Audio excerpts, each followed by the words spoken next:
बिस्मिल्लाहिर्रहमानिर्रहीम। अस्सलामुअलैकुम। मैं हूं खुर्रम शहज़ाद और आप तमाम दोस्तों को वेलकम करता हूं अपने YouTube channel online computer tutor में, और उम्मीद करता हूं कि आप तमाम दोस्त खैरियत से होंगे।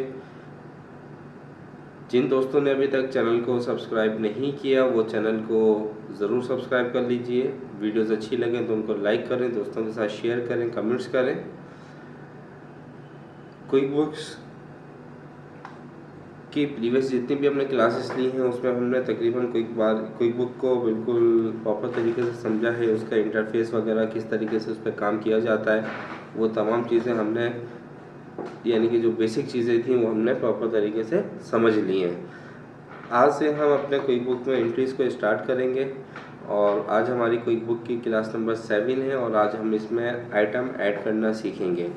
और आइटम के अंदर सबसे पहला आइटम है हमारे पास इन्वेंट्री आइटम, जो कि हम अपने क्विक बुक में इन्वेंट्री आइटम की एंट्री बनाएंगे कि इसमें हम किस तरीके से इन्वेंट्री आइटम को ऐड करते हैं। इन्वेंट्री आइटम मैंने आपको प्रीवियस वीडियो में ये बताया था कि इन्वेंट्री आइटम हमारा वो आइटम होता है जो हम वेंडर से या जो भी सप्लायर है हम उससे ख़ुद पहले परचेज़ करते हैं और फिर बाद में हम उसको अपने कस्टमर को सेल कर देते हैं। वो आपका कहलाता है इन्वेंट्री आइटम। तो आइए स्टार्ट करते हैं कि क्विक बुक में हम इन्वेंट्री आइटम की एंट्री कैसे क्रिएट करेंगे, कैसे बनाएंगे या ऐड करेंगे। तो क्विक बुक स्टार्ट करते हैं।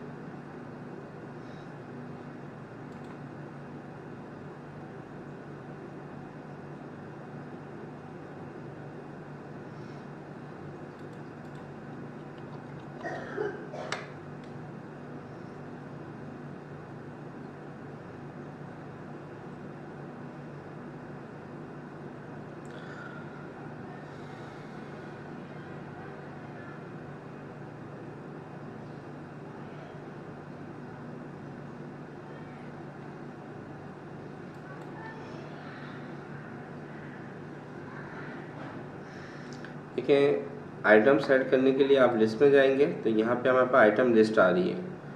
आइटम लिस्ट पे आप क्लिक करेंगे तो अभी हमारे पास कोई आइटम ऐड नहीं हुआ, तो अब हम इसमें आइटम्स को ऐड कराएंगे। राइट क्लिक किया, न्यू पे जाएंगे या आप आइटम में जाएं। ये जो नीचे आपके पास ये देख लें, यहाँ पे आपके पास सबसे बॉटम पे आइटम लिखा हुआ है, इस पर क्लिक करें और न्यू पे चले जाएं, या फिर आप सिंपल यहीं पे रहते हुए राइट क्लिक करके न्यू पे क्लिक कर दें। जब आप न्यू पे क्लिक करेंगे तो देखें हमारे पास यहाँ पे सबसे पहले ये टाइप पूछ रहा है।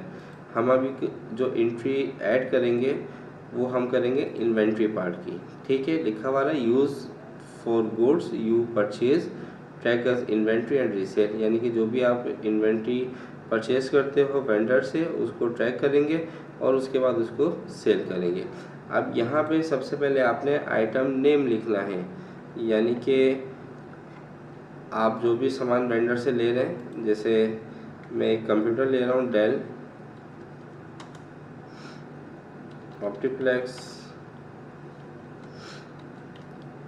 760,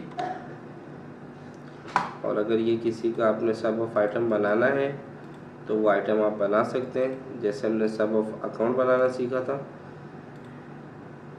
इसके बाद है मैन्युफैक्चरर्स पार्ट नंबर। देखें, बहुत सारे वेंडर ऐसे होते हैं कि उनका अपने मैन्युफैक्चर पार्ट नंबर होता है। तो अगर कोई ऐसा आइटम आप ले रहे हैं कि वो आइटम है तो एक ही, लेकिन उस आइटम के जो वेंडर्स हैं उन्होंने उसका अलग अलग मैन्युफैक्चर पार्ट नंबर उसके ऊपर दिया हुआ है। तो इस वक्त हमारे पास डेल कंपनी है ऑप्टीप्लेक्स 760।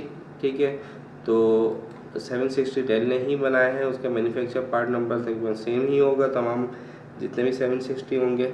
तो आप यहाँ पर लिख दीजिए और यहाँ जब नीचे जाएंगे तो वेंडर आपको सिलेक्ट करने की ज़रूरत नहीं है कि ये किसका पार्ट नंबर है, क्योंकि वेंडर अगर 4 वेंडर है वो डेल का कंप्यूटर सेल आउट कर रहे हैं हम यानी हम उनसे परचेज़ कर रहे हैं, तो उसमें ये होगा कि पार्ट नंबर उसका सेम ही होगा। लेकिन अगर हमारे पास कोई भी एक कैमरा है फॉर एग्जांपल, उसका एक वेंडर दूसरा है और पार्ट नंबर उसने अपना दिया हुआ है, और एक सेकंड हमारे पास वेंडर है उसने अपना पार्ट नंबर दिया हुआ है, तो वहाँ पर फिर हम नीचे अभी नीचे जाएंगे तो वहाँ पे वेंडर अलग अलग सेट करना होगा, ठीक है। तो मैं यहाँ पर पार्ट नंबर अगर आप देना चाहते हैं तो दे दीजिए, जैसे मैं दे देता हूँ फॉर एग्जांपल D7600123456, ठीक है। इसके बाद देखिए यहाँ पे दो चीज़ें हमारे पास, कॉस्ट और सेल प्राइस। कितने का आपने ये आइटम वेंडर या सप्लायर से परचेज किया खुद, उसकी कॉस्ट क्या है, और उसके बाद सेल प्राइस आप क्या रखना चाहते हैं। जैसे कि आपने 4500 का खुद परचेज किया, उसकी कॉस्ट है, और आप इसको सेल करना चाह रहे हैं 5200 का सेल किया आपने, तो यहाँ पे आपने यानी कि आप डिफाइन कर देंगे इन्वेंट्री आइटम्स के अंदर कितनी कॉस्ट है उसकी और कितने का आप सेल करना चाहते हैं। सेल हमेशा हम प्रॉफिट के अंदर मार्जिन रखेंगे और उसी में उसको सेल करेंगे। रिसेप्शन ऑन परचेज ट्रांजैक्शन, जो आप कंप्यूटर परचेज कर रहे हैं उसकी अगर यहाँ पे कुछ आप लिखना चाहते हैं रिसेप्शन वगैरह तो आप बिल्कुल लिख सकते हैं, ठीक है। अच्छा, इसके बाद प्रीफर वेंडर, अभी हमने कोई वेंडर ऐड नहीं किए तो इस वजह से यहाँ पे वेंडर्स की लिस्ट नहीं आ रही है, ठीक है।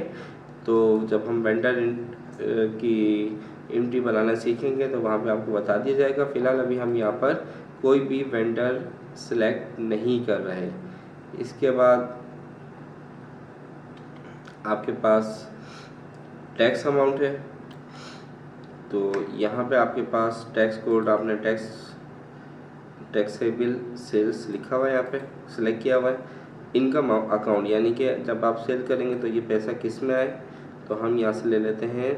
देखें वहाँ पे हमने इनकम जो अकाउंट थे हमारे चार्ट ऑफ अकाउंट के अंदर सब अकाउंट बनाना सीखा था हमने एक्सपेंसेस के अंदर। इसी तरीके से मैंने इनकम में भी हार्डवेयर रिपेयरिंग, और इसमें मैंने अब जैसे कि देखें ये रिपेयरिंग नहीं है बल्कि हम इसको सेल करेंगे, तो यहाँ पे सेल्स हार्डवेयर है, ठीक है।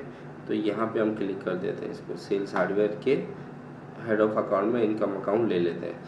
एसिड अकाउंट जो है ये आपका इन्वेंट्री एसिड है, तो इन्वेंट्री आपके पास जो आइटम है वो आपका एसिड कहलाता है। इसके बाद रिकॉर्डेड मिनिमम और मैक्सिमम आपके पास कभी नहीं लेना है क्योंकि अभी हमने परचेस नहीं किया है, अभी हम सिंपल वो ले रहे हैं और बाकी तमाम चीज़ें वैसे ही रहेंगी। तो ये आपके पास एक एंट्री बन गई है। दोबारा देख लीजिए कि सबसे पहले आपने यहाँ पे सिलेक्ट करना है इन्वेंट्री पार्ट, आइटम नंबर आपने यहाँ पे लिखना है, आइटम नेम या उसका नंबर लिखना है, मैन्युफैक्चर पार्ट नंबर जो भी वेंडर ने दिया हुआ है वो आप यहाँ पे लिखेंगे। यहाँ पे डिस्क्रिप्शन में जो आप लिखना चाहते हो उस आइटम से रिलेटेड, यहाँ पे आपके पास कॉस्ट प्राइस आएंगी और कॉस्ट ऑफ गुड्स सेल का जो अकाउंट है वो ऑटोमेटिकली यहाँ पे सिलेक्ट हुआ है। इसके बाद आपने 4500 का परचेज़ किया, उसकी कॉस्ट पड़ी आपको, और आपने सेल किया 5200 का, और हमने इसको इनकम अकाउंट के अंदर सेल्स हार्डवेयर में हमने ले लिया, ठीक है। और उसके बाद हमने इसको सिंपल सेव कर देना है ओके करके, ठीक है। तो अगर आप यहाँ पे देखें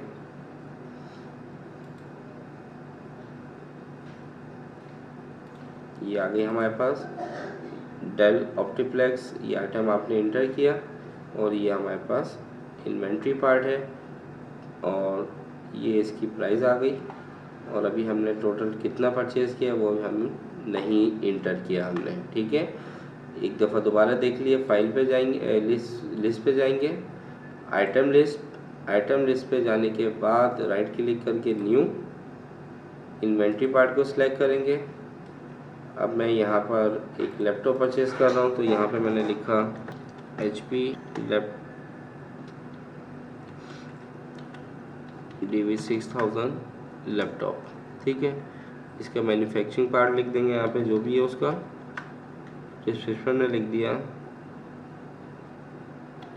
HP Core i3 लैपटॉप, ठीक है। कॉस्ट प्राइस इसके फॉर एग्जांपल है 22,000 और सेल आप कर रहे हैं इसको 25,000 का, ठीक है। वेंडर अभी हम नहीं दे रहे हैं क्योंकि वेंडर की एंट्री नहीं बनाई, और इनकम अकाउंट हम ले रहे हैं इसको सेल्स हार्डवेयर के अंदर। ठीक है। बाकी इसको हमने कर दिया ओके। तो ये देखें, ये हमारे पास लैपटॉप की इन्वेंट्री पार्ट की एंट्री बन चुकी है आइटम्स की। तो उम्मीद करता हूँ कि ये वीडियो आपको अच्छी लगी होगी, किस तरीके से हम इन्वेंट्री पार्ट ऑफ आइटम की एंट्री करते हैं वो आपको समझ में आ गया होगा। नेक्स्ट वीडियो तक मैं आपसे इजाज़त चाहता हूँ। अपना ख्याल रखिएगा। अल्लाह हाफिज़।